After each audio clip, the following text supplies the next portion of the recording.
Late 1940s, American East Coast ship groans as it settles against the frozen pier, its steel hull echoing through the morning fog. Snow drifts across the wooden planks, carried by a wind sharp enough to sting the skin. Dozens of passengers gather along the railings, clutching thin coats and cardboard suitcases stamped with foreign ports. Among them stands a young German woman, small, pale, eyes carrying the quiet exhaustion of a continent in ruins. The gangway lowers with a heavy clatter. She hesitates. The first breath of American air feels colder than the North Atlantic. Colder even than the winter she left behind in Germany. But it carries something unfamiliar: space, safety, the distant hum of a country untouched by war's devastation. She steps forward, one careful foot after another, her hands gripping the railing as if the world might shift beneath her again. Hours later, after trains, roads, and silence-filled glances, she stands before a small American home.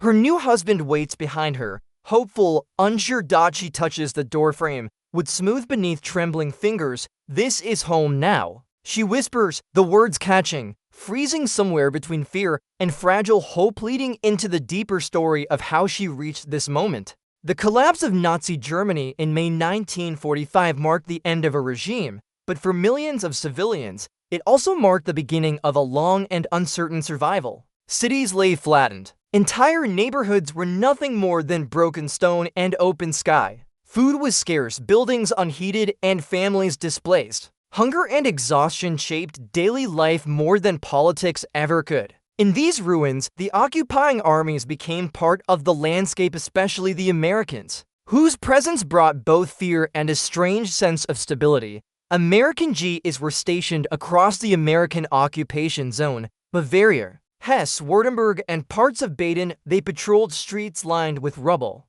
guarded depots, distributed food parcels, and interacted with civilians who were navigating a world reordered by defeat. Encounters between German women and American soldiers often began in simple, human moments: cues at soup kitchens, requests for medical help, or shared cigarettes outside bombed-out buildings. Amid ruins, small connections emerged: a gesture of kindness, a shared conversation, or an exchange of desperately needed supplies. Trust was fragile, but survival often required taking emotional risks. By late 1945, America recognized the growing number of marriages between Gs and foreign women. The U.S. Congress passed the War Brides Act of December 1945, allowing spouses and children of American servicemen to immigrate outside strict quotas. German brides, however, faced additional layers of scrutiny because Germany had been an enemy nation. Every background check was exhaustive.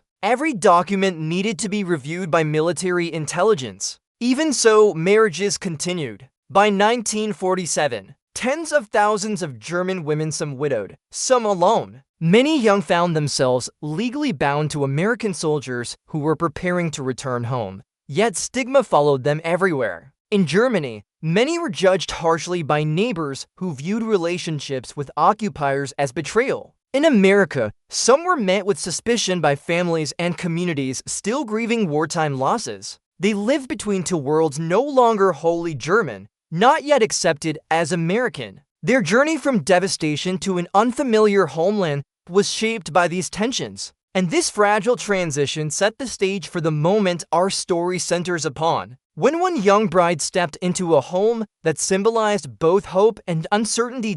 And with Germany's ruins behind her and America's strange new order ahead, her journey toward that doorway was only beginning. The path from a shattered German city to an American home began not with travel, but with paperwork. Every German war bride faced layers of forms, interviews, and interrogations, each designed to ensure she posed no political, medical, or security risk. Military intelligence officers asked questions about family history, wartime affiliations, and personal beliefs. Doctors examined every applicant for disease or malnutrition. Some women waited months just to receive the first approval, standing in long lines outside temporary military offices set up inside damaged municipal buildings. From there, they were directed to Red Cross and U.S. Army processing centers, the largest of which operated in Berlin, Frankfurt, Stuttgart, and Bremerhaven. These centers became emotional crossroads. Women arrived carrying worn suitcases, a few photographs, and letters from their new American husbands promising a better life.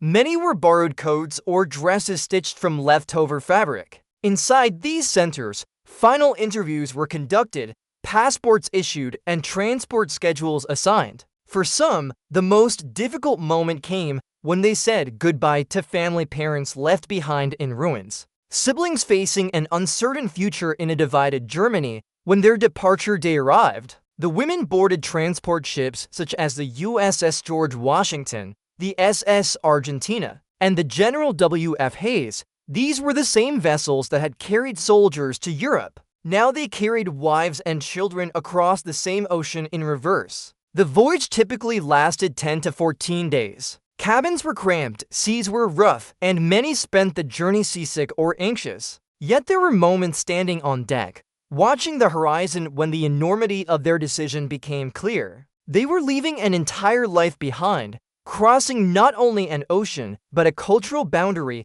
that could not yet measure. Rival ports on the American East Coast varied. New York, with the towering silhouette of the Statue of Liberty, received the largest number. Others disembarked in Boston, Philadelphia, or Baltimore, greeted by immigration officers and representatives from veterans organizations. The air smelled different, cleaner, sharper, carrying scents of coal, sea salt, and distant factories. The streets felt wide, loud, and impossibly bright compared to the dim post-war cities they had left, yet beneath the relief of arrival, an emotional weight lingered. Many brides carried guilt for leaving their families in hardship. Others feared the unknown, how they would be received, whether love built in wartime could survive peacetime realities. Their English was often limited to a few phrases. Every noise, every sign, every unfamiliar custom reminded them that this was no temporary stay. It was a permanent uprooting. All of these threads, grief, hope, anxiety, and resilience followed each woman as she stepped off the ship and into America, setting the stage for the deeper angles of their story.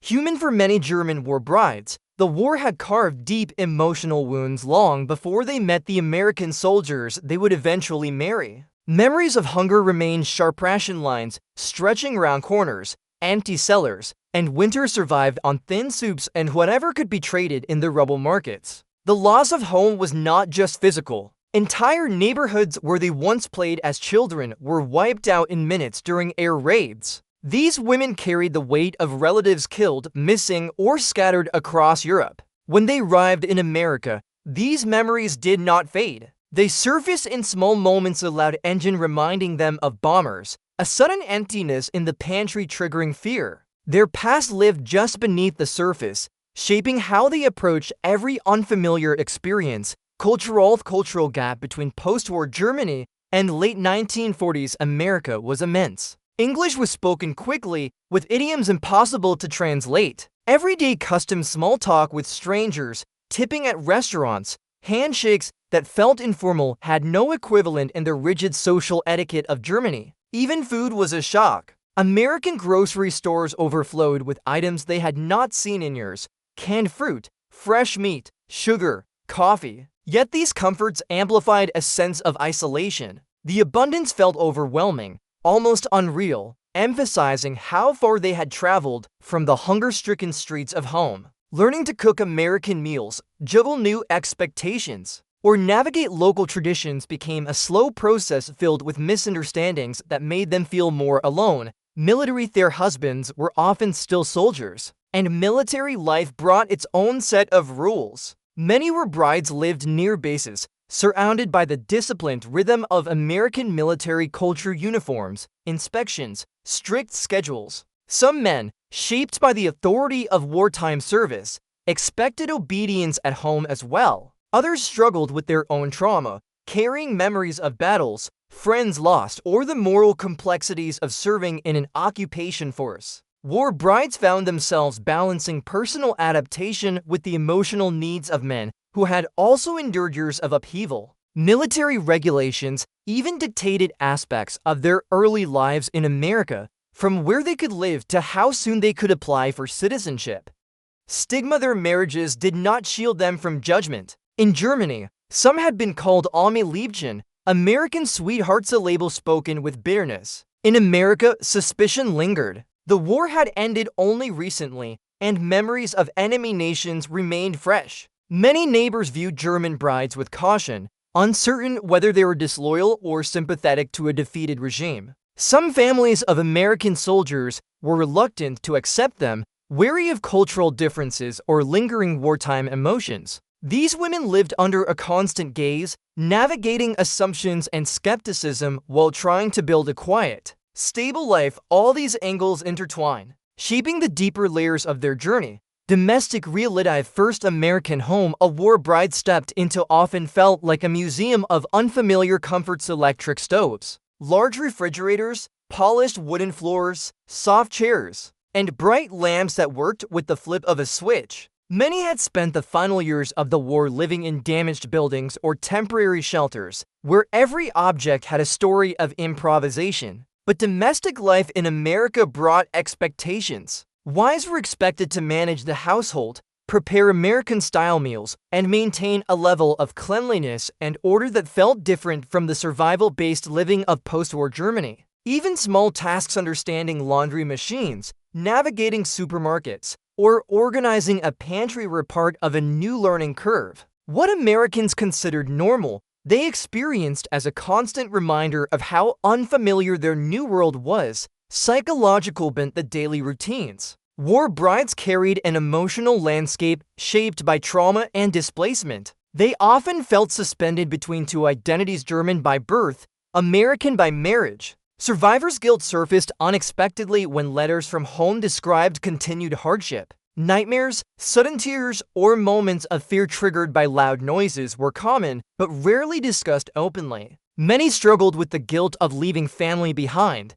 especially mothers or younger siblings still facing shortages and uncertainty. Their new lives demanded resilience, yet they had little opportunity to process what they had endured. Instead, emotions settled quietly inside them, shaping their sense of belonging. Communication common across the Atlantic was slow but vital. Letters served as lifelines. Every envelope carried the weight of two worlds. War brides described their new towns, the strange abundance of American shops, and the unfamiliar customs they were learning. In return, letters from Germany spoke of rationing, unemployment, political upheaval, and slow reconstruction. Many brides sent parcels: coffee, chocolate, stockings, canned goods to support families still struggling in the ashes of the war. But these exchanges also deepened emotional conflict. Each description of hardship in Germany reminded them of the comfort they now lived in, and each mention of their American life made them feel further removed from the world they once knew. The moment she stepped inside the small American home, the world fell strangely silent. The door closed behind her with a soft, cushioned thud, nothing like the echoing slam of the broken doors she had known in Germany. The quiet felt unnatural, almost intrusive. She stood still, her shoes sinking slightly into a carpet thicker than anything she had ever walked on. The air smelled faintly of furniture polish, cooked meat, and the sweet scent of something unfamiliar, perhaps the detergent her husband used on his clothes. Every object around her felt foreign. The smooth refrigerator door gleamed like a monument. The white curtains hung neatly, untouched by dust or war. The framed photographs on the wall showed smiling faces she had never met. Her husband set her suitcase down gently. He smiled, expecting relief, maybe joy, but her eyes remained fixed on the room, scanning details she could not name. The house was warm to warm. She loosened her coat but did not remove it. The heat reminded her of standing too close to ruined buildings where fires still smolder days after an air raid. Memories rose without warning: crumbling walls, broken windows, streets littered with debris. The contrast was overwhelming. Safety itself felt suffocating. She touched the doorframe with trembling fingers, grounding herself in the smoothness of the wood. It was so unlike the splintered frames she had brushed against while retrieving belongings from bombed apartments. The weight of the Atlantic journey, the months of paperwork, the farewells whispered through tears, all of it pressed against her at once. She whispered, barely audible, "This is home now." But the words caught, as if they refused to settle into reality. Then she stopped. She could not step farther into the room. Her legs stiffened, and for a moment she felt as though she were standing between two worlds, one left behind in ruins and one looming ahead, demanding a part of her she did not know how to give. Her husband watched her from a few steps away, his brow tightening with confusion. He had seen bombed cities, yes, but he had not lived inside them. He had offered her a new life, believing it would heal what Europe had taken.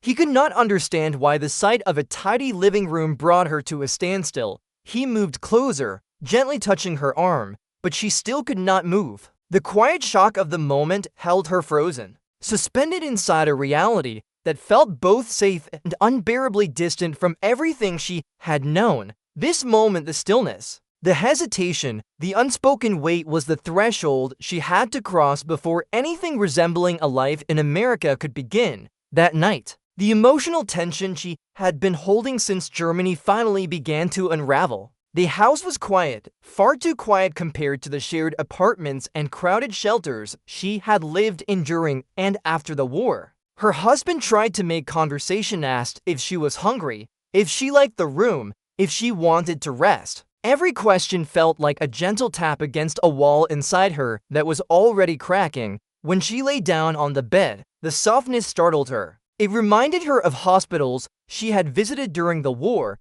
the places where wounded soldiers lay on thin mattresses, drifting in and out of pain. She turned to face the wall, her breath unsteady. The lamp cast a warm glow, but all she could think about were nights spent in basements lit by candles while the ground trembled above. Her husband, still trying to bridge the distance he didn't fully understand, placed a hand on her shoulder. She flinched, not from fear of him, but from the sudden collapse of the composure she had forced herself to maintain. When he asked what was wrong, she tried to answer, but the words failed. Instead, tears welled up, silent and heavy, falling before she could turn her face away. He grew frustrated, though he didn't mean to. He had brought her thousands of miles to give her safety, warmth, a future. He couldn't grasp why she seemed trapped by something invisible, why the life he saw as a gift felt overwhelming to her. His confusion spilled into the first argument, soft, but sharp enough to expose both their vulnerabilities.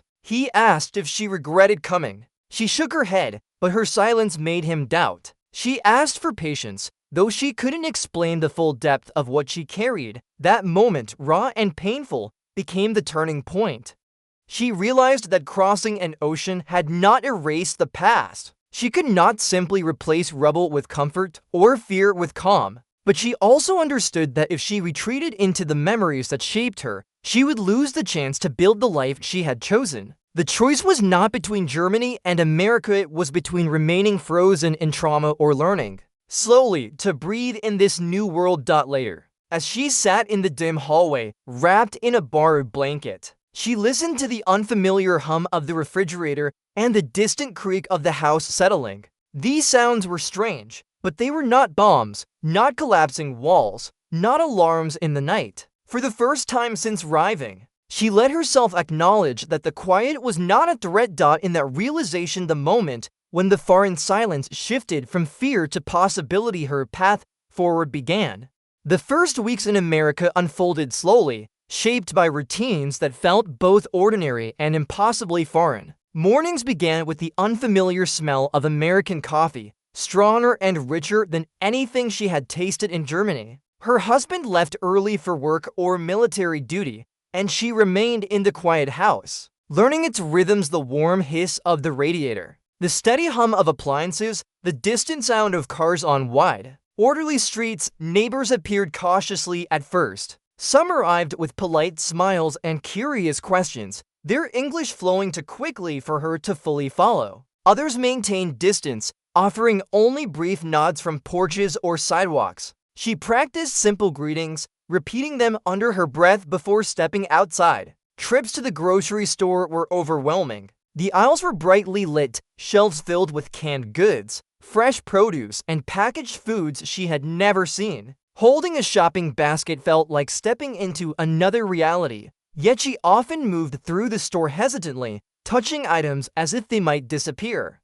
Letters from Germany arrived every few weeks. Her mother wrote about ration cards, reconstruction efforts, and neighbors still living in partially repaired homes. Each envelope carried a flood of emotions, relief to hear familiar voices, guilt for the safety she now lived in, and longing for a world she could never return to as the person she once was. She sent back parcels when she could: soap, chocolate, stockings, and canned food. Every package was a message: I haven't forgotten you. Even as her own life shifted further away, English came slowly. She learned words from newspapers, from neighbors' conversations, from her husband correcting her gently at the dinner table. Some days she practiced diligently. Other days the effort felt too heavy, a reminder of how far she was from home. Still, she persisted. Each phrase learned was a small step toward belonging. The house, once intimidating, began to feel less like a museum of unfamiliar objects.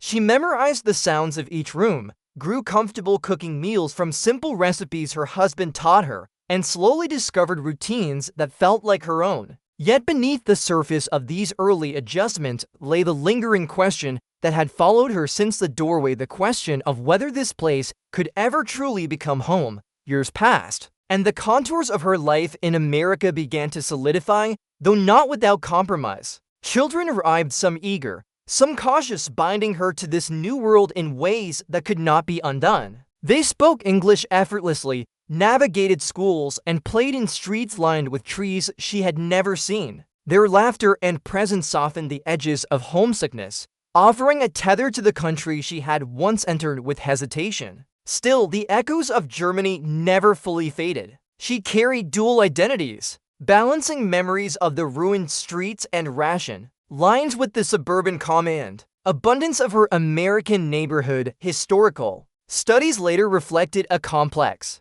picture of these early war bride communities. Divorce rates were slightly higher among transatlantic marriages, often tied to cultural misunderstandings or the persistent trauma carried from wartime Europe. Yet many adapted, establishing networks of support through immigrant clubs, churches, and informal gatherings of other war brides. They created enclaves of shared experience where language, customs, and memory intertwined, preserving a sense of identity while embracing new lives. The legacy of German war brides stretched far beyond individual households. They reshaped communities, contributed to post-war American society, and bridged cultural gaps between nations recently at war. Their presence also challenged assumptions about assimilation, resilience, and the meaning of home. Letters, photographs, and oral histories revealed that while some fully integrated, others never completely shed the sense of being outsiders. For many, home became a layered concept, part memory, part reality, part aspiration. Even decades later, a quiet tension remained in their stories. Some felt rooted in America, but forever haunted by the landscapes of their youth, streets bombed into dust, neighbors lost to history, families scattered across a continent. Others discovered a measure of peace in building new lives, raising children, and creating a space where safety and love could exist after years of chaos. Across all these experiences, one truth endured: the journey from war-torn Germany to an unfamiliar home in America was neither simple nor complete. It was a path defined by courage, adaptation, and the delicate balance between remembering and moving forward. The first whisper of "this is home" now remained, echoing quietly through every step of her new life, shaping the decisions, attachments, and memories that would follow, and setting the stage for reflection on what these journeys meant for humanity, memory, and history itself. Her whispered words, "This is home now," carry a weight far greater than the room in which they were spoken. They are not just a statement of arrival. They are a fragile assertion of survival, a quiet declaration in the face of displacement, loss, and the immense rupture of war. To leave everything familiar, the streets of childhood, the ruins of family homes, the scent of a homeland forever altered is to confront a fracture in identity that no distance can fully mend. Yet in that whisper, there is also courage, a willingness to inhabit a new world, to learn its language, to navigate its rules, and to reconcile the past with the possibilities of the future. Thousands of women shared this journey, crossing oceans and cultures with little more than hope and a few personal belongings. Their lives became exercises in resilience, adaptation, and quiet endurance. Each letter sent, each meal prepared in a strange kitchen, each child raised in a foreign land, carried echoes of a lost Europe and the silent effort to forge a place within a new one. They became the human bridges between nations recently torn apart, living proof that even amid the deepest scars, ordinary lives could continue, evolve, and create meaning. Her moment at the doorway, frozen between fear and hope, reflects the universal struggle of those uprooted by history's greatest catastrophes. It is a reminder that home is not solely a place, but a decision, a choice to step forward despite uncertainty, to claim a future while carrying the past, and to whisper courage in the quietest, most personal spaces of our lives.